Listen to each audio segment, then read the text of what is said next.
Deuxième exemple qui suit dans la partie sur la loi binomiale, qui est le suivant. L'examen du code de la route se compose de 40 questions. Ça a peut-être changé, je ne suis plus trop au courant, mais à mon époque c'était comme ça. Donc je suis resté là-dessus. Pour chaque question, on a le choix entre 4 réponses possibles. Une seule de ces réponses est correcte. Bon là, je crois que c'est pas le cas. Des fois, il n'y a pas forcément tout le temps 4 réponses et il n'y a pas forcément qu'une seule de correcte, mais pour pouvoir faire un exo, on va simplifier les choses pour pouvoir faire un petit calcul. Et du coup, on va dire que c'est comme ça. Il arrive qu'ils connaissent, un candidat se présente à l'examen, il arrive qu'il connaisse la réponse à certaines questions, il répond alors à coup sûr. S'il ignore la réponse, il choisit au hasard entre les 4 réponses proposées. On suppose toutes les questions indépendantes et que pour chacune de ces questions, la probabilité que le candidat connaisse la réponse est petit p. On note pour i compris entre 1 et 40, à i l'événement, le candidat donne la bonne réponse à la ième question. On note s la variable aléatoire égale le nombre total de bonnes réponses et on vous demande p de i, loi de s. Et avec les conditions sur P, le candidat donnera en moyenne au moins 36 bonnes réponses. Allons-y. Donc question 1, proba de AI, où AI c'est donner une bonne réponse. Alors pour le candidat une bonne réponse, c'est pas direct, hein, c'est soit il connaissait la réponse et là du coup il la donne à coup sûr, soit il ne la connaissait pas et il a donné et il a eu la bonne réponse par un coup de chance. Donc là on va regarder ce que ça donne.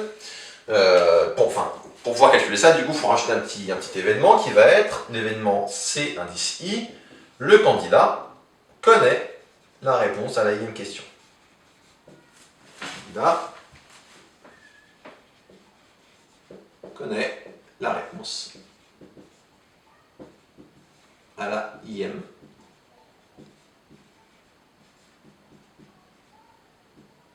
question. Et on va pouvoir raisonner, soit on fait avec la formule de Bayes, des choses de ce genre-là, donc comme on l'a déjà vu, soit, plutôt ce serait la formule des probabilités totales ici pour le coup, soit on va faire avec un arbre, et je pense que l'arbre c'est quand même le mieux pour bien comprendre, surtout quand on débute en proba, donc on va faire avec un arbre. Donc comment ça se passe? Mon arbre c'est le suivant. J'ai une question. Soit le candidat connaît la réponse, soit il ne la connaît pas. Et après, je vais avoir deux cas de figure. Il donne la bonne réponse, que j'ai noté AI dans l'énoncé, ou il ne la donne pas, AI bar. Il donne la bonne réponse AI, il ne la donne pas, AI bar. Probabilité qu'il connaisse la bonne réponse, d'après l'énoncé, c'est petit p. Donc proba qu'il ne la connaisse pas, c'est 1 moins petit p.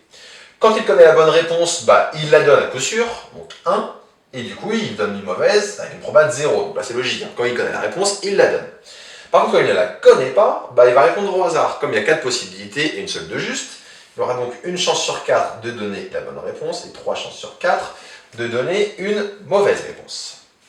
Ce qui nous donne, si on récapitule, la probabilité de AI, donc on pourrait obtenir avec la formule des probabilités totales, mais là, on va faire par lecture directe de l'arbre. Comment on fait pour lire cet arbre?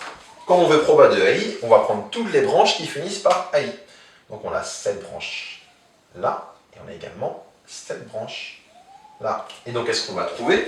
On va trouver P fois 1, P, moi je l'écris, elle est P fois 1, plus 1 moins P fois 1 quart.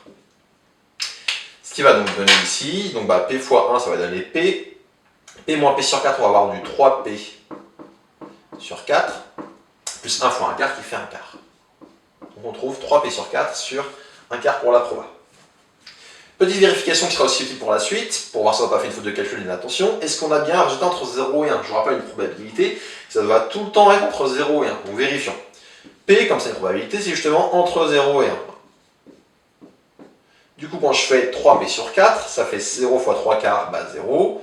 3 quarts de P plus petit que 3 quarts. Comme 3 quarts c'est positif, il n'y a pas de souci, ça ne change pas l'égalité de sens. Quand je rajoute 1 quart, je vais donc obtenir 1 quart plus petit que 3 quarts de P plus 1 quart, plus petit que 3 quarts plus 1, c'est-à-dire que 1. Et 3 quarts, comme c'est bien plus grand que 0, même strictement, je trouve bien que la proba que j'ai trouvée entre 0 et 1, donc a priori, intuitivement, il n'y a pas de souci. Ça fonctionne. Donc ça, c'est une petite parenthèse pour voir qu'il n'y a pas de problème. Question 2. Question 2, on note donc, je me souviens bien, S, le nombre de bonnes réponses. Et on vous demande nombre de bonnes réponses. Et on vous demande la loi de cette variable aléatoire S. C'est quoi le nombre de bonnes réponses? Comme chaque bonne réponse rapporte 1 point et chaque mauvaise rapporte 0, ça correspond à faire quoi? Tu comptais le nombre de succès dans une répétition de 40 épreuves de Bernoulli. C'est quoi l'épreuve de Bernoulli? C'est à chaque question, soit j'ai bon, soit j'ai faux. avec une proba de succès de, attention, c'est pas P comme d'habitude, si vous baissez sans réfléchir, vous allez vous gourer, mais plutôt de 3P sur 4 plus 1 quart.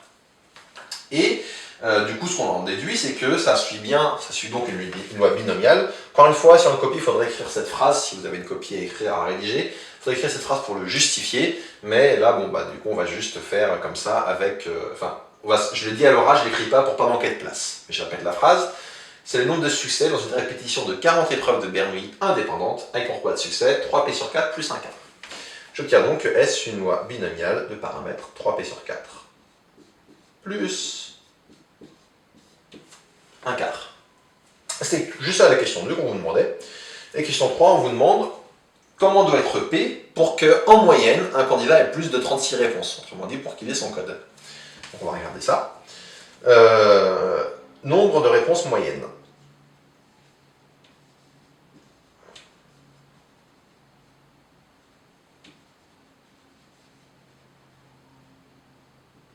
Alors, si S est le nombre de bonnes réponses, bah en moyenne, le nombre de bonnes réponses, ça va être l'espérance de S, qu'on appelle l'espérance. Donc ça va être l'espérance de S, que je connais, parce que S c'est une loi binomiale.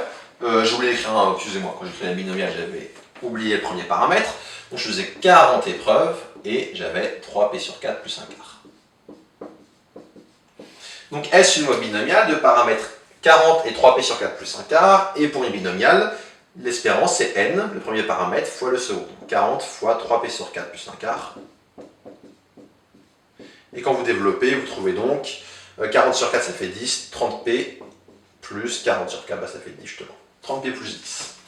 Conclusion, moi ce que je veux, c'est que l'espérance de S soit supérieure ou égale à 36. Pour me laisser une petite marge, on va dire, et pas 35, et on a le droit à 5 fautes à l'époque au code. Si et seulement si, donc si et seulement si, 30P plus 10 est supérieur ou égal à 36, ce qui donne, si et seulement si, 30P est supérieur ou égal à 26, ce qui donne P doit être supérieur ou égal à 26 sur 30, que l'on peut simplifier si on divise par 2 en 13 sur 15. Donc autrement dit, en moyenne, le candidat va avoir plus de 36 bonnes réponses si la probabilité qu'il donne une bonne réponse à chaque question est de 13 sur 15. Autrement dit, grosso modo, il faut qu'il apprenne 13/15 de son bouquin de code pour, en moyenne, j'ai bien dit en moyenne, c'est rien sûr, c'est en moyenne, pour en moyenne avoir plus de 36 bonnes réponses. Donc voilà un petit exemple d'application des lois binomiales.